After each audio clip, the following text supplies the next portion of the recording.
Accelerate, balik lagi di podcast Koalisi, kolaborasi, opini, dan aspirasi lintas sisi.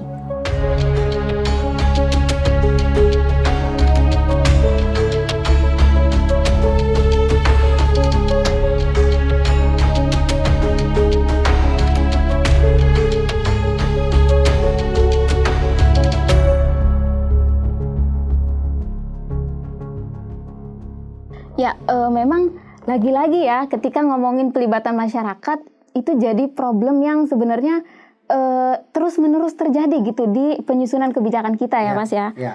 Nah, kalau tadi nih, kan Mas Hafiz sudah nyentuh soal Perpres 67 2021 gitu ya. Secara spesifik Mas, dalam penelitian ini, apakah kemudian Perpres ini sudah cukup untuk mempresentasikan atau mengakomodir isu HAM dan gender gitu dalam penanganan TB gitu, khususnya di Kota Bandung ini? Secara spesifik belum. Jadi misalkan gini, pendekatan HAM dalam konteks dan gender ya, dalam konteks TB itu kan dia kemudian menopang aspek-aspek yang menjadi yang memberikan pengaruh ya, bagaimana TB itu tetap ada. Dari aspek kesehatan oke gitu ya, tapi misalkan dari aspek kesehatan, kalau kita bicara soal hak asasi manusia, bahwa kesehatan itu juga menjamin bagaimana kebutuhan-kebutuhan TB bisa diakses secara gampang, kemudian informasi dan lain sebagainya. Penelitian ini misalkan menyebutkan ternyata dalam konteks ketika seseorang sudah teridentifikasi dan sudah terdiagnosa TB, maka dia akan mendapatkan pelayanan sampai proses akhir gitu ya. Tapi dalam proses diagnosa awal ini justru yang kemudian luput. Jadi mulai dari pemeriksaan, kemudian bagaimana dia harus berpindah dari suatu rumah sakit ke rumah sakit yang lain, ada yang tidak bisa mengakses BPJS karena memang belum teridentifikasi TB gitu ya. Jadi yang membuat pasien TB rentan itu kalau dari situasi yang terjadi di Bandung itu bukan ketika dia teridentifikasi atau terdiagnosa TB gitu ya, tapi justru di awal. Dan itu memakan waktu sampai 1-6 bulan gitu kan, ada yang sampai cukup lama. Sementara situasi mereka semakin memburuk dan jejaring sosial mereka semakin lemah. Jadi mereka semakin apalagi dalam situasi COVID ya. Kita tahu bagaimana stigma terhadap orang batuk gitu ya, misalkan gitu ya. Orang kalau demam dia tidak terlihat, tapi kalau TB kan ketika gejalanya adalah batuk, maka dia betul-betul mengalami situasi yang secara psikologis down, kemudian secara sosial dia harus menjauh, sementara tidak ada kepastian yang dia dapatkan dalam proses diagnosa awal. Itu artinya menurut saya dan teman-teman ketika melakukan penelitian ini, Perpres ini ya belum maksimal gitu loh. Bahkan untuk situasi di mana teman-teman TB mengalami ataupun pas para pasien-pasien TB ketika diagnosa awalnya tidak teridentifikasi. Itu yang pertama. Yang kedua, jadi dari sisi TB-nya, pasiennya gitu ya. Kemudian dari sisi dampaknya.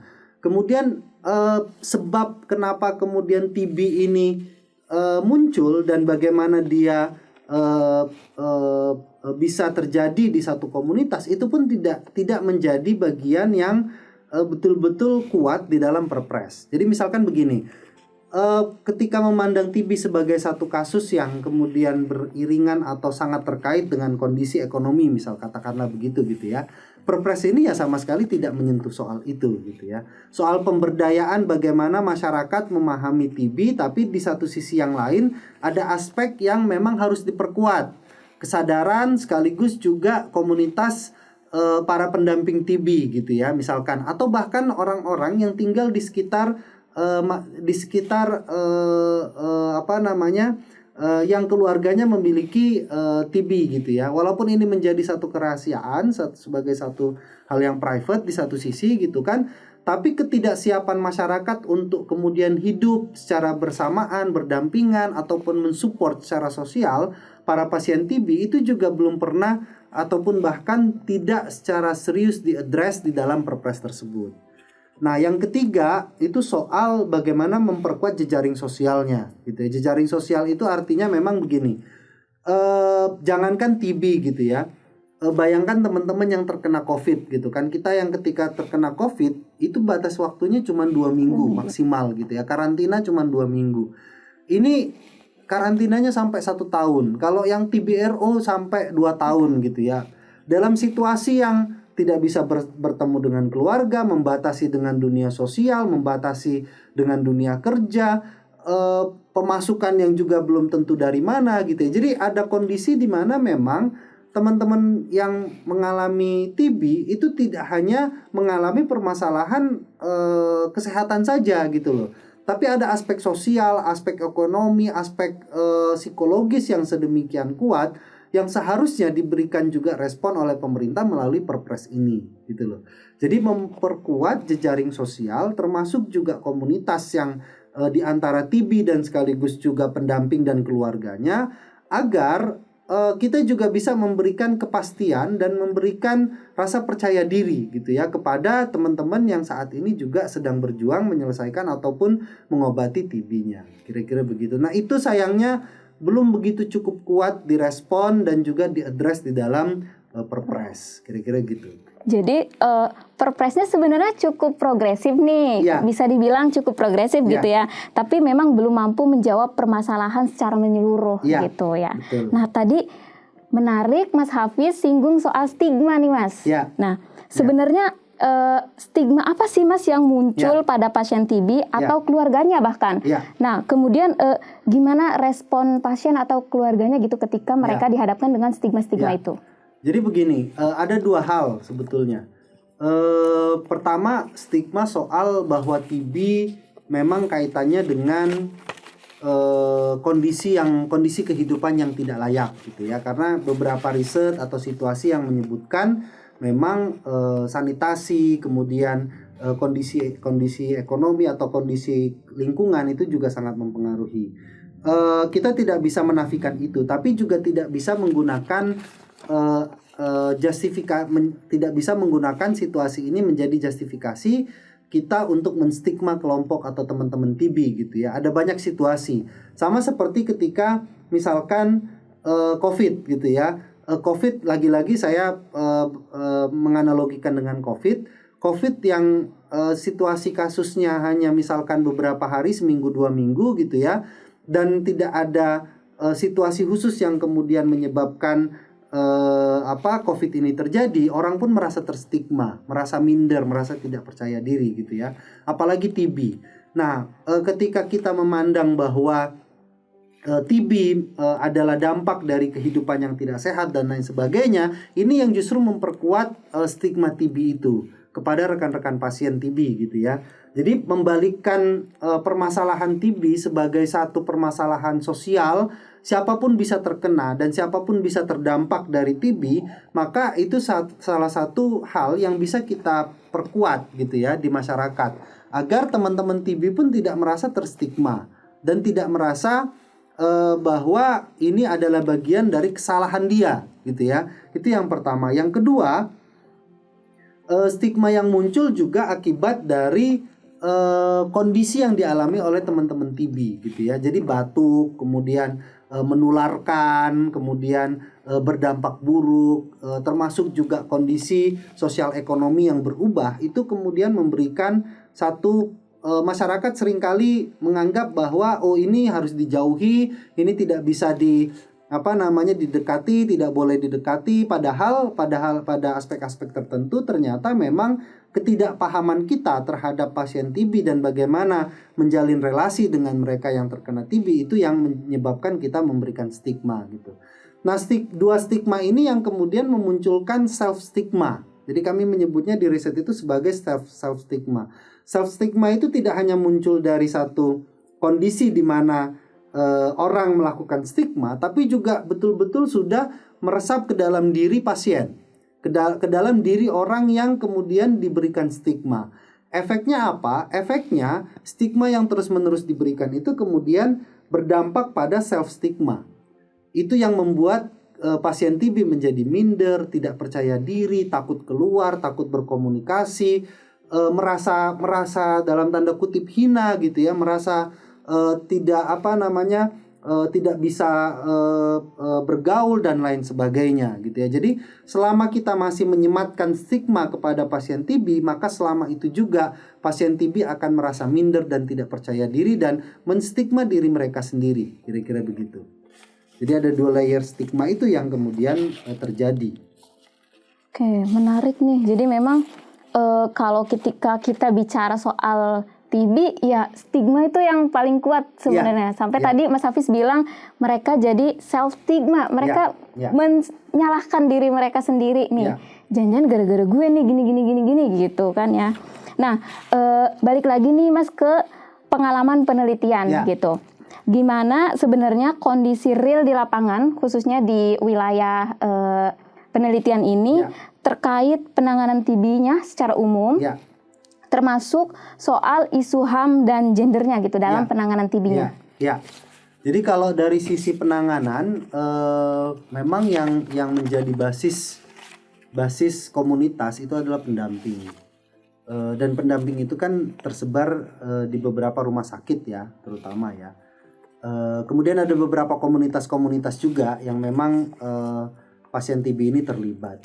Tapi secara murni yang memang banyak memberikan atau berkomunikasi dan juga berkoordinasi dengan rekan-rekan TB itu adalah pendamping dari beberapa rumah sakit ini. Itu, nah di satu sisi kadang kemudian kita menegaskan kembali gitu ya bahwa pendekatannya betul-betul masih sangat-sangat medis gitu ya, karena jalur komunikasi saja ataupun program intervensi pemberdayaan itu melalui pendamping ini. Sementara pendamping basisnya ada di rumah sakit gitu ya.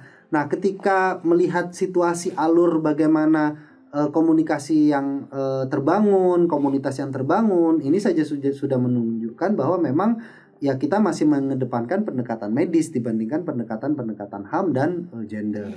Itu yang pertama. Yang kedua dari sisi pemahaman gitu ya. Dari sisi pemahaman pun memang karena kita sangat terbatas pada ruang dan tupoksi masing-masing gitu ya. Saya tidak kemudian mendapati perspektif-perspektif yang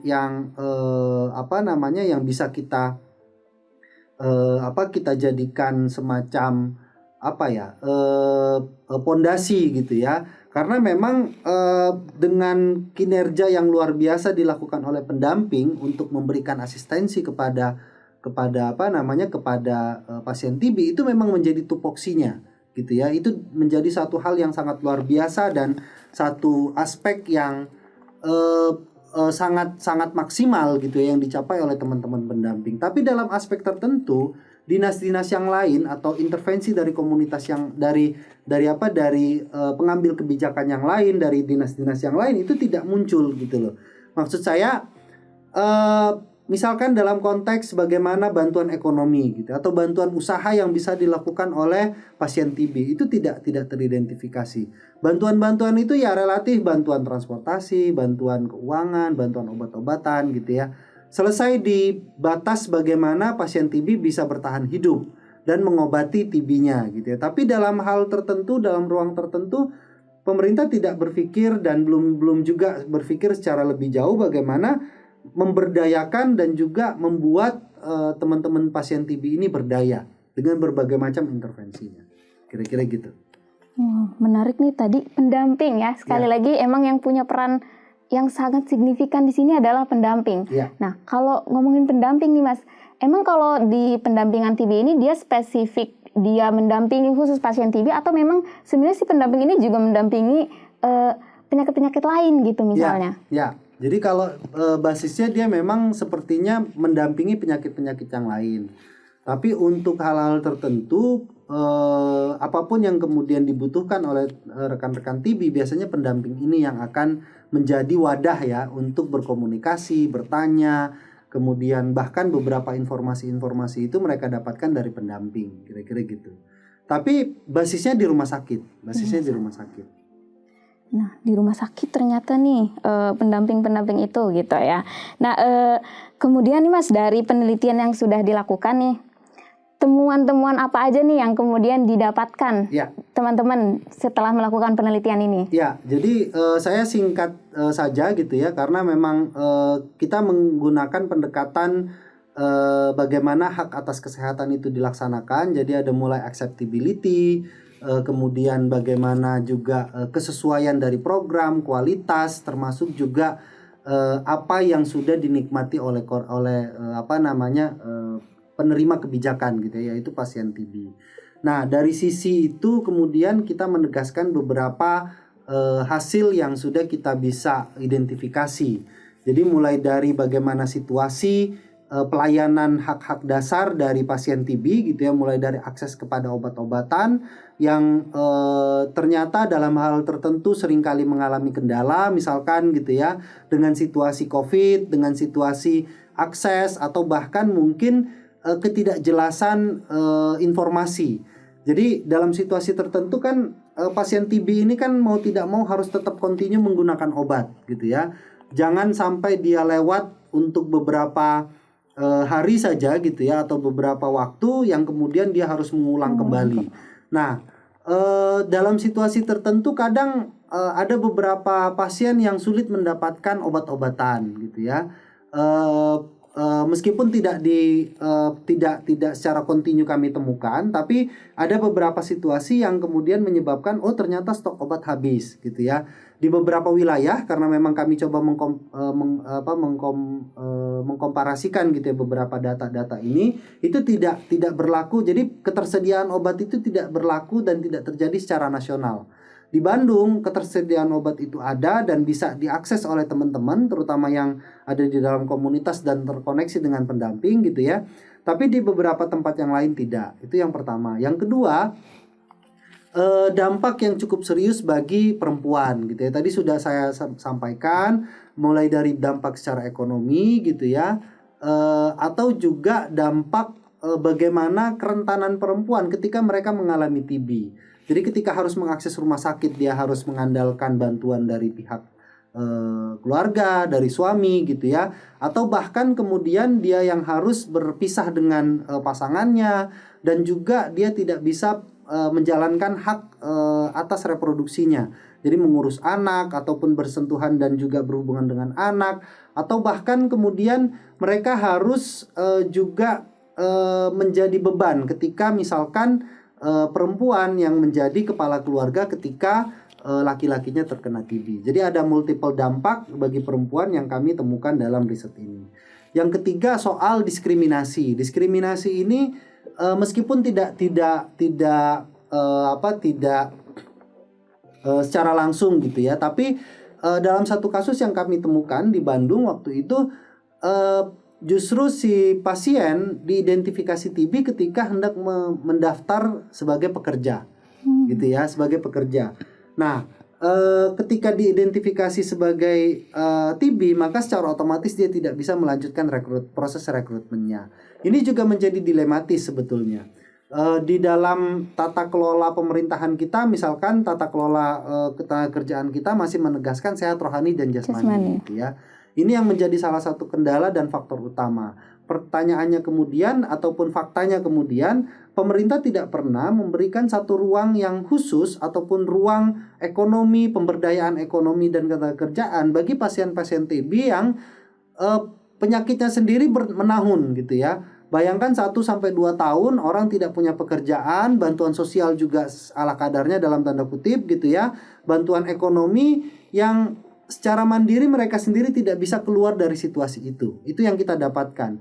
Beberapa pemutusan hubungan kerja yang dilakukan oleh pemerintah ataupun oleh perusahaan misalkan gitu ya, itu ternyata juga tidak dilakukan dengan dalam konteks bahwa si A itu mengalami TB gitu loh. Tapi diminta untuk cuti, kemudian disampaikan bahwa dia harus berobat dulu dan sampai batas tertentu dia diminta untuk mengundurkan diri gitu ya. Jadi perusahaan pun dalam hal tertentu dan pemerintah tidak punya skema yang spesifik soal bagaimana ketika pekerja itu harus selesai dari pekerjaannya karena TB dan pesangonnya seperti apa, jaminan ekonominya, jaminan keberlangsungan hidup dia ke depan seperti apa, itu pun tidak diatur gitu ya. Itu yang salah satu kasus yang juga kami temukan. Nah, yang terakhir yang juga mungkin nanti bisa menjadi catatan diskusi kita hari ini yang terkait dengan hasil yang kami temukan secara komprehensif sebetulnya adalah soal bagaimana mendekati permasalahan TB tidak hanya dari pendekatan medis saja, gitu ya. Jadi ada aspek komunikasi di situ. Aspek komunikasi memastikan partisipasi. Karena nantinya partisipasi itu akan menentukan apakah kebijakan dan program yang dilakukan oleh pemerintah itu akan berimplikasi kepada teman-teman pasien TB, gitu ya. Ketika kita masih memandang permasalahan TB dengan aspek medis saja, maka kita patut pesimis, gitu ya. Ini dari perspektif kami peneliti, patut pesimis bahwa memang kita akan sulit untuk menjawab permasalahan TB yang terjadi di Indonesia. Tapi sebaliknya, ketika kita membuka mata, terutama pemerintah, gitu ya, membuka hati, membuka mata dan bersedia untuk mengcapture permasalahan TB ini dengan perspektif yang lebih luas, termasuk mengidentifikasi semua kerentanannya, gitu ya, maka mungkin kita perlu optimis dan harus optimis bahwa permasalahan TB di Indonesia bisa diatasi. Kira-kira begitu. Jadi balik lagi ya, ketika bicara soal penanganan TB, kalau kita hanya berhenti di sisi medis aja, maka sebenarnya nggak akan pernah bisa selesai nih persoalan TB. Ya, tidak akan pernah signifikan bisa kita atasi, gitu ya. Ingat loh, kita ketiga tertinggi di dunia, gitu ya. Artinya kalau misalkan angka itu kan panjang tuh 800.000, gitu ya. Kalau misalkan pendekatannya hanya reguler-reguler begini saja, ya bisa jadi kita nggak akan pernah menjawab permasalahan TB dan secara signifikan, gitu ya. Padahal kita punya cita-cita eliminasi TB 2030 nih ya. Iya. Nah, jadi Mas, dari temuan-temuan tadi dan kemudian hasil analisa teman-teman peneliti, apa saja kemudian rekomendasi yang muncul nih yang ingin disampaikan dari hasil penelitian ini? Bukan hanya untuk pemangku kebijakan tentu saja, tapi untuk komunitas misalnya atau lembaga-lembaga lain dan masyarakat secara umum nih sebenarnya apa aja, Mas? Ya. Jadi kalau untuk ada beberapa rekomendasi juga yang kami buat, terutama bagi pengambil kebijakan, gitu ya. Jadi pertama soal, karena memang tadi perspektif yang kita gunakan adalah perspektif pragmatis, gitu ya. Kebijakan yang saat ini sudah ada itu perlu diperkuat lagi dengan pendekatan hak asasi manusia dan gender. Caranya bagaimana? Caranya libatkan masyarakat sipil, libatkan para pendamping, libatkan pasien-pasien ini sebisa mungkin, semaksimal mungkin, gitu ya.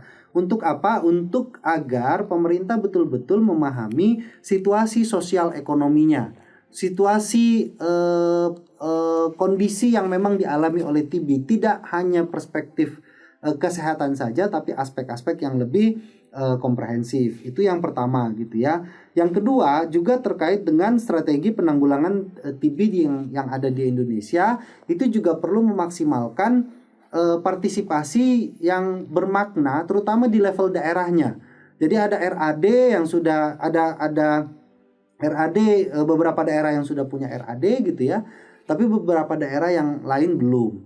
Nah, RAD ini kan kadang dari sisi pelaksanaan dia sangat bergantung pada pemerintah pusat.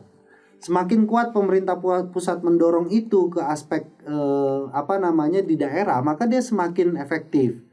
Jadi pemerintah pusat pun perlu memberikan asistensi, gitu ya, kepada pemerintah daerah, terutama daerah-daerah yang memang tingkat TB-nya tinggi, untuk kemudian dapat menyusun RAD, mengidentifikasi permasalahannya, melibatkan partisipasi masyarakat sipil dan komunitas-komunitas, yang akhirnya satu daerah itu bisa mencapai satu intervensi yang maksimal, gitu loh, terhadap permasalahan yang ada di daerahnya.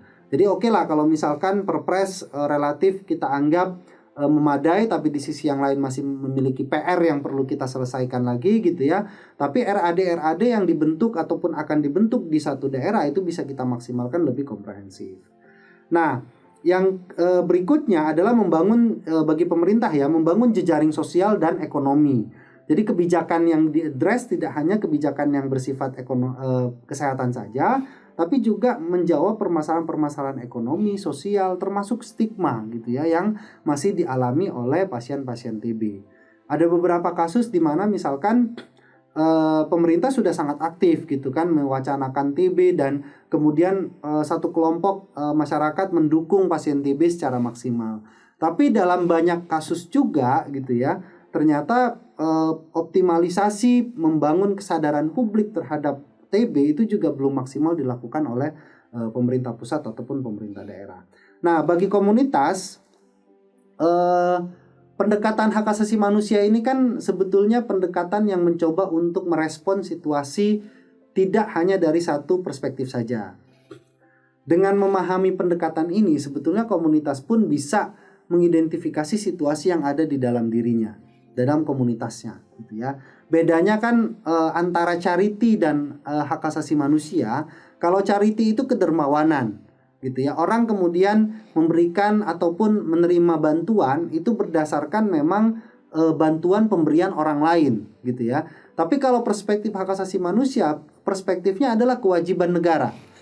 Jadi teman-teman komunitas TB jangan pernah khawatir, jangan pernah takut, jangan pernah merasa minder untuk kemudian mencatat apa yang dialami, mengidentifikasi apa yang dibutuhkan, dan kemudian bercerita soal situasi yang selama ini terjadi, gitu loh.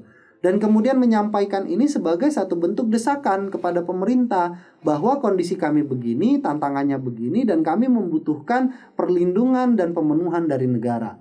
Karena ini adalah hak asasi manusia yang memang harus dipenuhi oleh negara, gitu ya.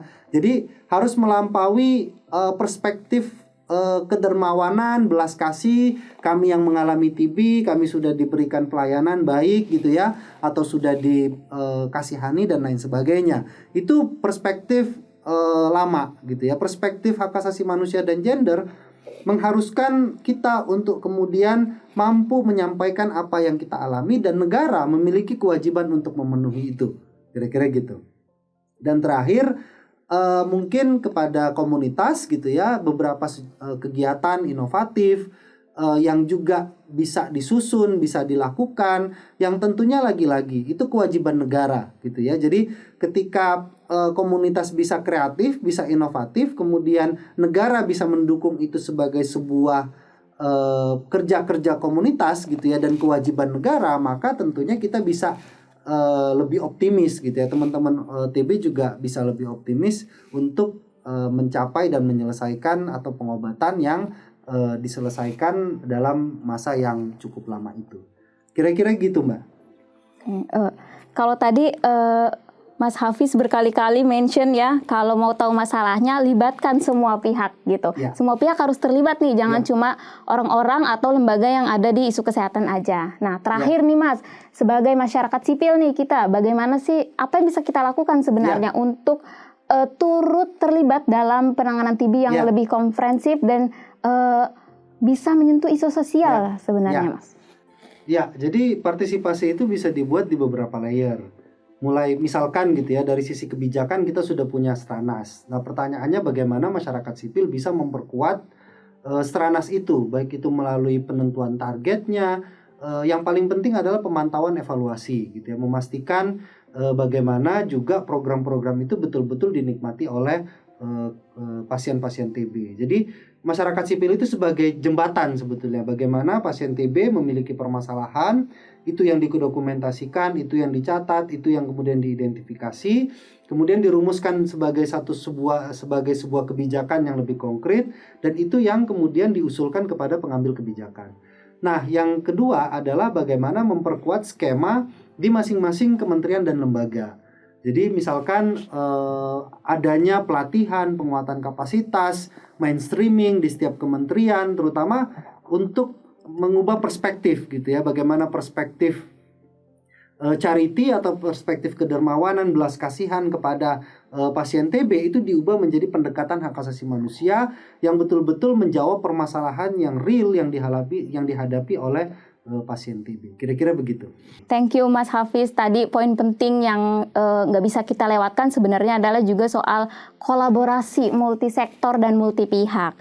Nah, kita sama-sama berharap ya Mas, semoga rekomendasi-rekomendasi yang sudah disampaikan dalam penelitian ini bisa menjadi salah satu bahan pertimbangan gitu ya, terutama untuk pemangku kebijakan dalam hal penanganan TB gitu. Nah, teman-teman yang ingin membaca secara lengkap hasil penelitian ini, teman-teman bisa mengaksesnya melalui laman web Accelerate di tbaccelerate.id. Nah, nanti linknya akan kami cantumkan di deskripsi box di bawah sini ya, teman-teman ya. Mungkin itu saja Mas Hafiz untuk episode kali ini. Terima kasih banyak kepada Mas Hafiz pokoknya atas kerja-kerja baiknya, dan terima kasih juga sudah mau mampir ke sini sharing-sharing sama kita soal penelitian ini. Untuk teman-teman semua, jangan lupa like, komen, dan bagikan video ini ke teman-teman kamu supaya lebih banyak lagi orang yang tahu soal TB. Kalau begitu, saya akhiri. Indonesia sehat, Indonesia kuat. Sampai jumpa di episode podcast Koalisi selanjutnya.